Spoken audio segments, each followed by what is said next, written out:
మాధవీలత ఇప్పుడు మసీదుల్లో ప్రత్యేక పూజలు చేయడం చర్చనీయాంశంగా మారింది. అప్పుడేమో బాణాలు వేస్తేవి మస్జిద్ల గురించి దర్గాల గురించి అవి సమాధులు బొందలని చెప్పేసి ఇష్టం వచ్చిన రీతిగా మాట్లాడితేవి అక్క.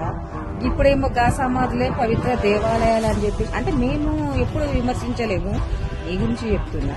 పవిత్ర దేవాలయాలు అని చెప్పి ఇప్పుడు పోయి నమాజులు చేయబడుతుంది. నువ్వెన్ని చేసినా అప్పుడు విమర్శించిన విమర్శలు మన ముస్లిం సోదరులు మర్చిపోతారా అక్క?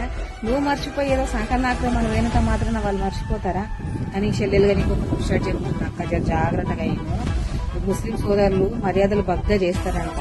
మా మధులకు తప్పు వచ్చిందని చెప్పేసి పోసి పెడితే తింటావా అక్క? ఏముంది బయటకు వచ్చినాక కప్పేస్తే అయిపోతుంది అనుకోండి.